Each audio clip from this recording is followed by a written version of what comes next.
Hi, it's nice to see you again. I hope you're having a great week. You know, some of my favorite tutorials to watch on YouTube are the ones that really dial in on a specific hack or a trick that can be really eye-opening. Yeah, let's do something that locks in on a way for you to be able to, let's say, create big open eyes, which I know can be a little problematic as we round the corner past 50. And it's all done with simple makeup application, and getting a little bit outside our comfort zone in the way that we normally do things can be a little scary. I'm going to push that boundary and push that edge a little bit. Granted, the one thing that I hear about so much, and I have focused a lot on hooded eyes and how to open the eye, I have to tell you, even my strategy has changed a bit over the years. The way that I'm doing my eyebrows now, even eyeshadow placement has gotten a bit more adventurous because a couple of things happen. Skin on our eyelids gets heavier. For me, I've noticed the orbital bone pops out more, so I feel like I've got this kind of heaviness and a lot of light up here that I'm having to counteract. So let's get started with this. I've already prepped my face. I have on a layer of foundation. I did a little bit of blush and a matte type of a lip finish. I also have on my eyes this Sorme. It is a tinted primer. I love a good eyelid foundation, and I've popped on some concealer, but I may need some more just for cleanup. We'll see how it goes. But really what I want to do is start with the eyebrows. Let's start with the framing of our eyes that are the windows to our soul, and let's kind of try to get away, I think, from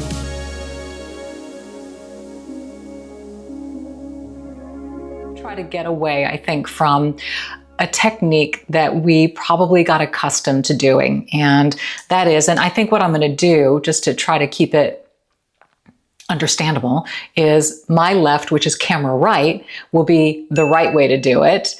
And my right, camera left, will be the wrong way to do it. So we'll start with the wrong way. This is not a wrong product, but the color may be a little bit wrong. And certainly the technique that I'm going to use is wrong. And that is making our eyebrows too heavy and too boxy. And if we do that, it can really flatten in and put weight in an area where we don't want weight. We want an openness. So maybe some of you guys can relate to this. Kind of the way that we got used to doing our brows, especially if they are sparse and thin, is like so. Drawing the line. And hey, listen, I have fallen victim to this too. Drawing the line underneath, because we need to create a shape, right? And then coming up here and getting really boxy on this front edge and then filling in. This is NYX Lift and Snatch. It is a product I love. It's a little bit too dark. It's brunette. And as you can see, it's creating a heavy, kind of a blocky brow that looks very filled in. And this is also something that we did too, which is basically shade in and color in the whole brow. And I think the inclination is to do that when you don't have a lot of hair. The wonderful thing now with brows, and I don't know if you've noticed, but a lot of the techniques first involve just whatever hair you got, just taking it, right, and brushing it upward. So now I'm going to come in with Anastasia Beverly Hills. This is the Brow Wiz in Auburn, and it's a lighter color. And I'm going to kind of sporadically get in there and try to mimic as best as I can what hair would do. So I'm going to go lighter here on this inner corner and just flick it up. And then I'm going to create space in between. And I'm focusing on going up. Especially if I need just a little more height at this outer third of the brow, and feather light. Very, very minimal and natural, where you kind of get in there and you look and you're like, is that makeup or is that actually her brow? And you see how subtle it is in comparison to the other one, but it's a far more natural look. It's a lighter look. It's a more open look. This is already creating weight and some heaviness.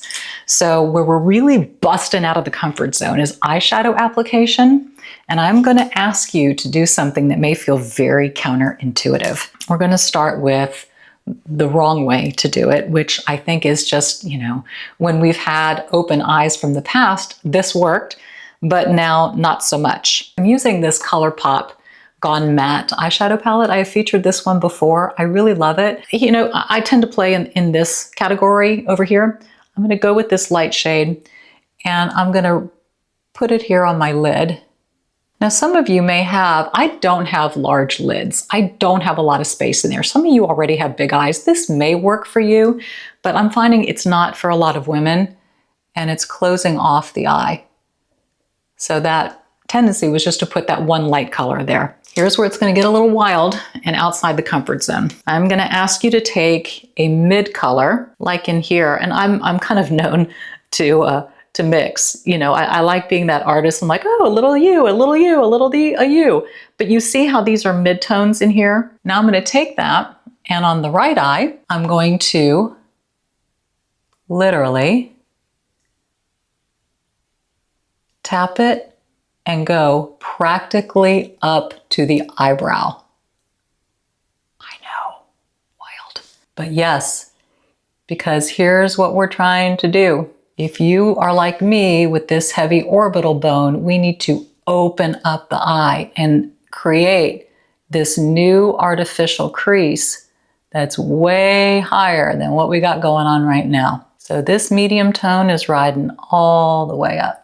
Already you can see a difference in what it's doing. So the not correct eye would be now taking a medium tone. Let's, for grins, go with the same one, right? And this is what we used to do and what we need to move away from. And that is going in where there is a crease and just arcing like this. So now we've got, what has happened is we've created this little stripe of light. We've gone in our crease, and now we still have all of this light bone that's protruding forward. On the correct eye, I am now going to take, kind of like this plummy color here. So I'm going to go in with this dark color. Now working on my, because I already have the height that I want. So I'm now going on this outer edge, which we're going to do on the other one in just a bit. But I'm literally going from the outer third of my eye in a very soft way and pulling out. And this will get cleaned up. But I'm basically joining this outer edge. These brushes are all by BK Beauty. Big fan. Okay, so now we have created this wonderful lifting effect and this open effect. I'm also going to take that same color, and I'm going to go just a little bit here on the inner corner. Just a little bit. I know that seems weird, but don't worry. And just kind of defining this inner crease a little bit. Not too far in. I'm not going into here, just in here. And again, getting up there. Okay, so you've got more of the darker color on the outside, more on the inside, more of the lighter one that starts here, this mid-tone, and lifts all the way up. And we'll blend in just a second. So the old technique is making just a little triangle right here. So what that does is now it's bringing the eye down because we have now concentrated a heavy amount of dark, but we're just down here meeting the eye where it is instead of trying to create this illusion of a lift. So we've just now blocked it in. And like I said, for some of you, this may work, but a lot of us are dealing with other issues, and I'm finding this technique is more eye-opening per se. So the next thing that I want to do is just soften the top a little bit. So I'm just going to take like this little neutral with the cream.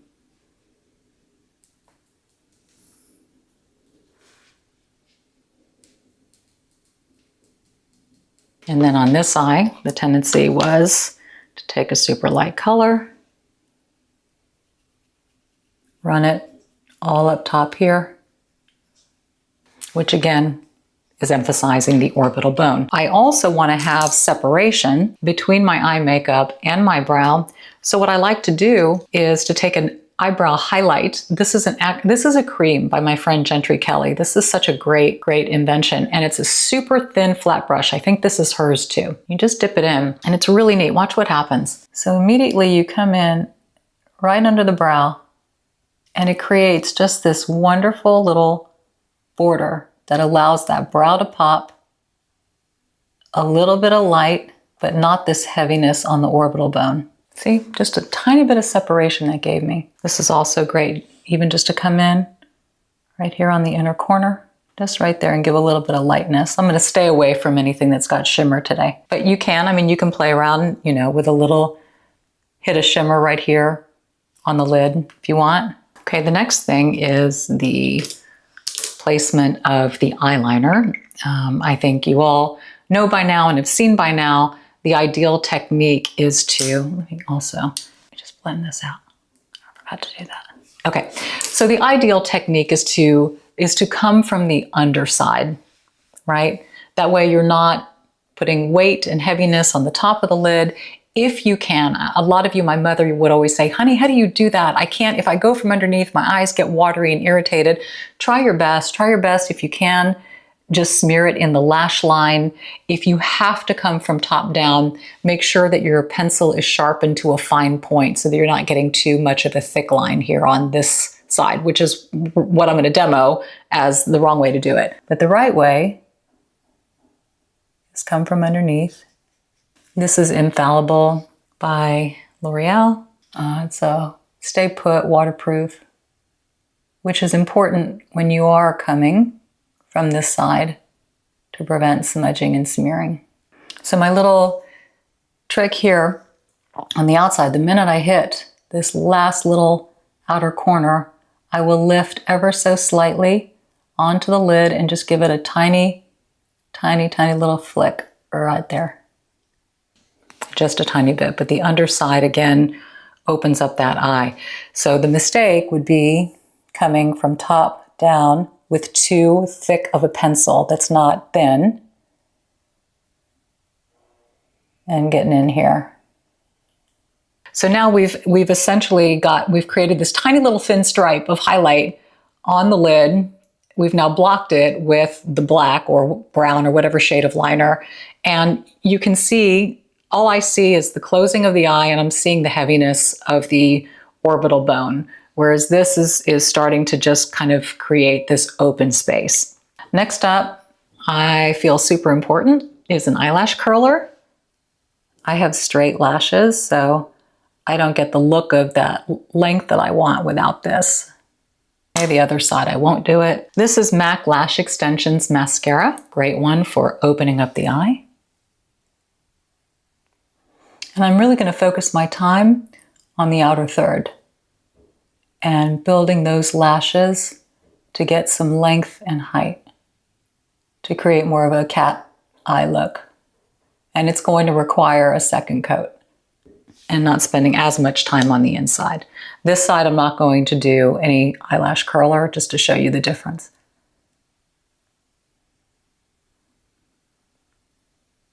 Okay, coming back one more time on this side.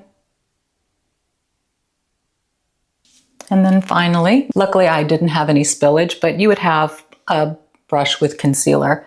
And then really, really important for this side, just sweep it and pull it right up to that outer edge of your eyebrow to get a nice clean line there.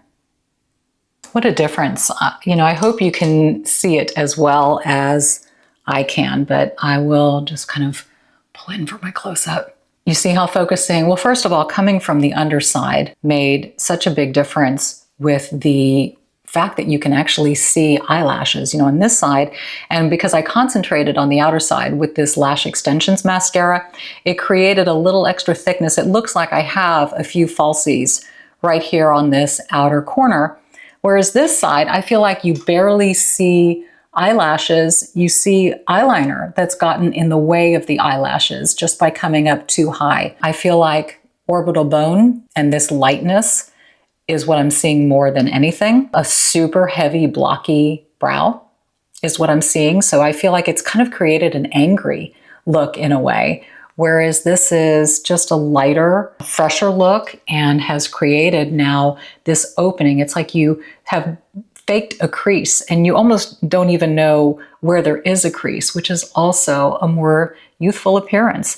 So it's just that right shade of a medium tone. And I know it seems a little weird at first going that high with a medium tone, and you can always take a buffer brush, always. And if it's like, okay, my eyes aren't used to it yet, can always go in with a hint of a lighter color and soften it just a little bit to get it to wherever you're comfortable. I just wanted to pass along these tips and techniques for you because, hey, listen, I don't do my makeup the same way today as I did when I was in my 40s. My face is changing and I want to honor those changes. I also don't wear as much makeup as I used to. This to me is kind of a bold look for where I am in my phase and stage in life right now. Oftentimes I'm wearing no eye makeup, but when it's time to do the application, and if I am going out for a dinner or I want to dress up a little bit, I want to make sure that my makeup is honoring the season that I'm in, which is also reflective in my choice of hairstyle or the choice of clothing. And it's always an evolving process. But that's the beauty of YouTube tutorials, is that we get to learn as we grow and really get some new tools in our toolkits to better enable us to deal with the changes that are coming and embrace them and not fight it and actually be like, oh, okay, I've got a technique for you. So let me know in the comments section if this was helpful for you. Please share some things that you're doing where you've noticed a difference in how your eyes appear. I will say concealer placement is also critical. When I put on my concealer, these days of the whitewash are done. It's honestly, it's like tap, tap, tap, inner corner, and one tap out here.